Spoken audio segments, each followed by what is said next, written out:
எத்தனை பேர் இதுதான் ஐ திங்க் இந்த வருஷத்துல அஞ்சு மாசத்துக்கு இன்னும் கிடையாது. நாங்கள்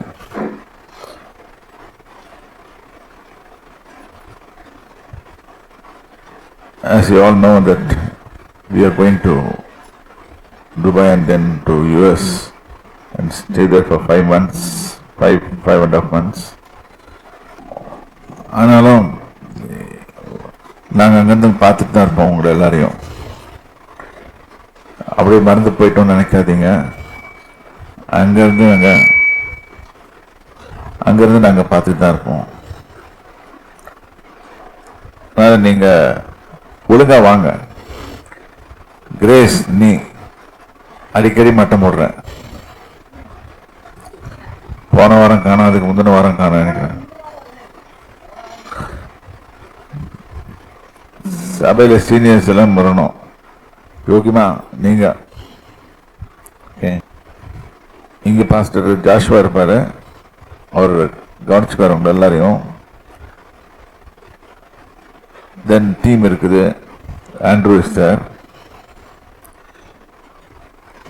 எவ்ரிபடி கேன் அவங்கவுங்க தேவைகளை இல்லாட்டி ஏதாவது செய்யணும்னா அதில் எனக்கு அங்கே வரணும்னு சொன்னீங்கன்னு நினச்சிங்கன்னா அதுக்கும் சொல்லுங்கள், நாங்கள் சொல்லிப்போம். ஒரு உறுதிய நடவடிக்கை எடுப்போம்.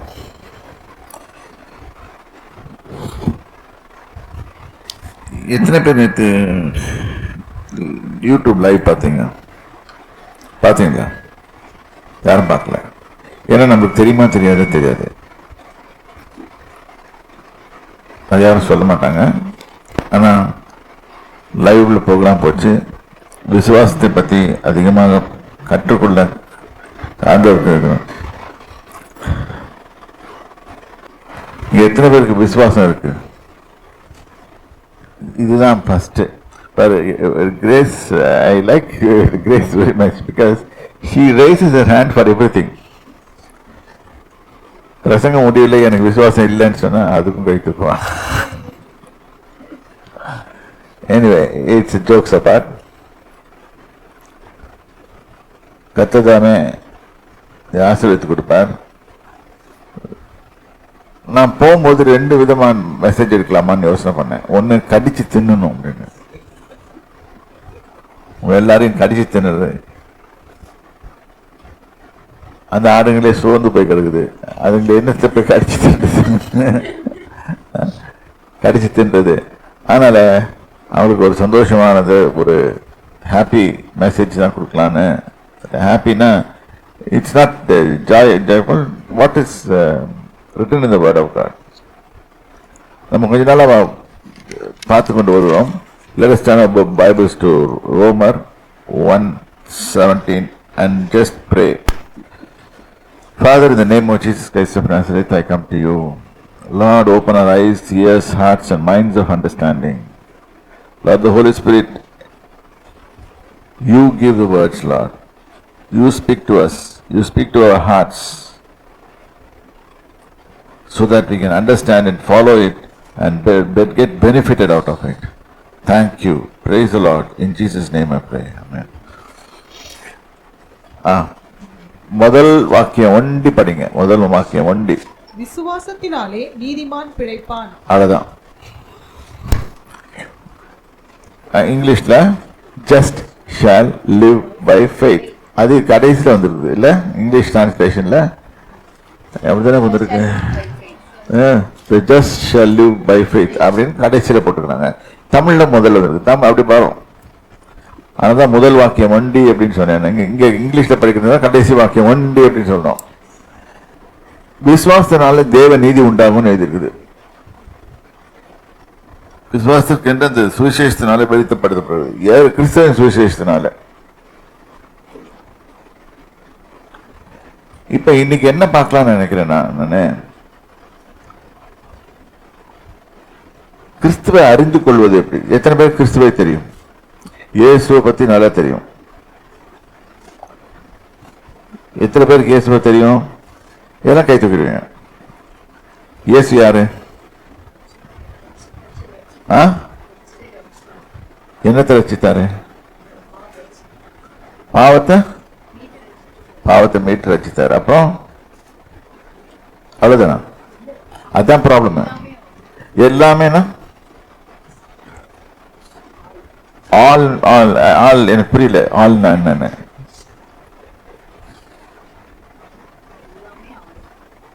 எல்லாமே அவர்து. இதை ஒத்துக்கிறீங்க, எல்லாமே அவர்து தான் சொல்லிட்டு. கிரேட்டஸ்ட் ஃபெய்த் என்ன தெரியுமா சொல்லலாம் நம்ம? Christ and Father God had a meeting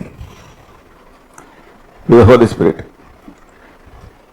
இந்த மனுஷன் ரொம்ப பாவம் செய்து மாட்டிக்கிட்டு இருக்கு, எல்லாத்தையும் மீறான். The problem is God's way of righteousness. அதாவது அவருடைய ரைச்சஸ்னஸ், அவருடைய நீதி, அவருடைய இது பரிசுத்தம்ன்றது வேற ஸ்டாண்டர்ட். மனுஷனுக்கு இது ஆகாது. ஸோ அவங்க யோசனை பண்றாங்க, இவங்க ஒவ்வொரு தடவையும் நம்ம ஹர்ட் பண்ணிட்டு தான் இருக்கிறாங்க.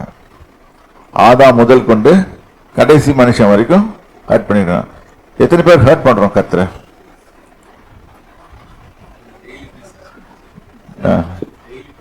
டெய்லி தான் பண்றோம். பண்றியா?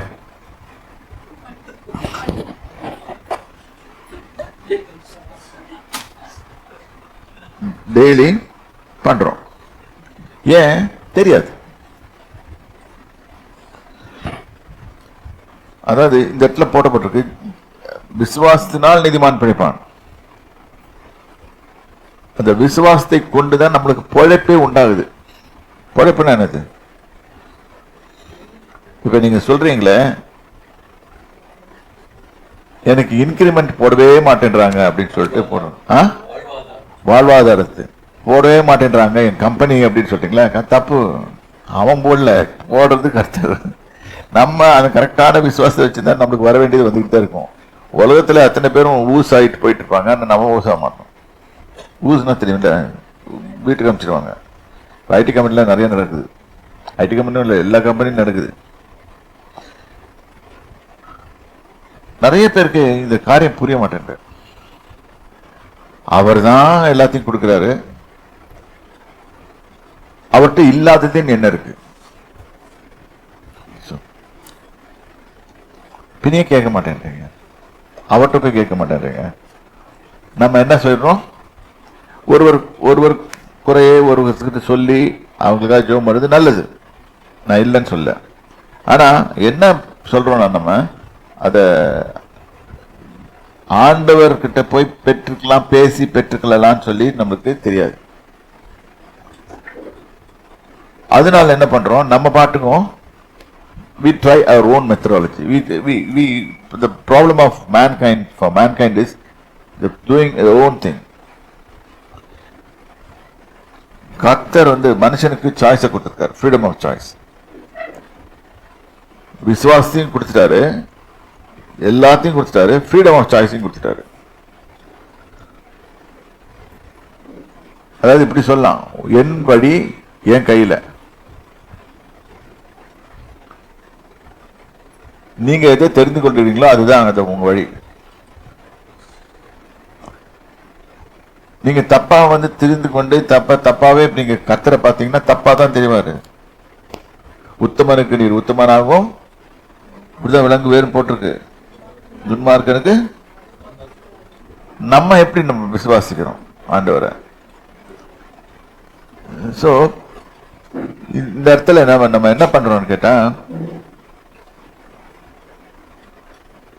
Just shall live by faith அப்படின்னா நம்ம பொழைப்பே விசுவாசம்.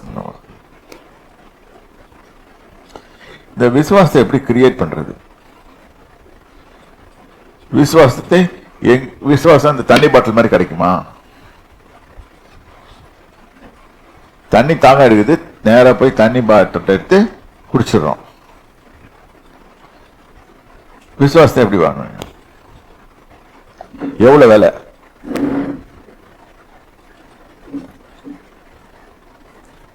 உலகத்திலேயே காஸ்ட்லியஸ்ட் திங் என்ன? விசுவாசம் தான், ஆனா இட்ஸ் ஃப்ரீ. அதான் ப்ராப்ளம்.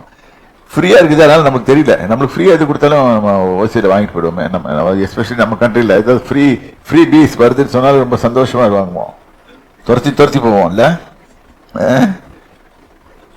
கவர்மெண்ட் ஏதாவது சொல்லிடுச்சு, நல்ல அறிவிப்புகள் கொடுத்துச்சுன்னா நம்ம அப்படியே ஓடுவோம் பின்னால.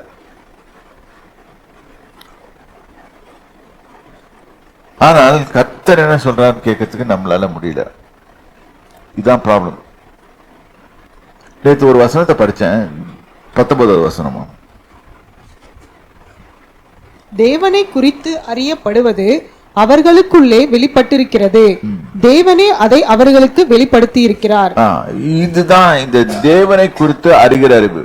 புக் ஆஃப் ஹோசியால பாத்தீங்கன்னா அவர் கிளீனா சொல்றாரு, இந்த ஜனங்களை நான் என்ன அறிகிற அறிவை கத்துக்கிட்டோம். எரேமியால அதுதான் மேன்மை பாராட்டுகிறேன், என்னை குறித்து அறிந்து உணர்ந்திருக்கிறதை குறித்து மேன்மை பாராட்டும். ஆனா இன்னைக்கு என்ன ப்ராப்ளம்னு கேட்டா, நம்மளுக்கு அவரை பத்தி தெரியாது. அதனால்தான் நம்ம ப்ரொமோஷனுக்கு யார்கிட்ட போறோம்? பாஸ் கிட்ட போறோம். பாஸ் என்ன பண்ணுவாரு? அவர் ஒண்ணும் செய்ய மாட்டாரு.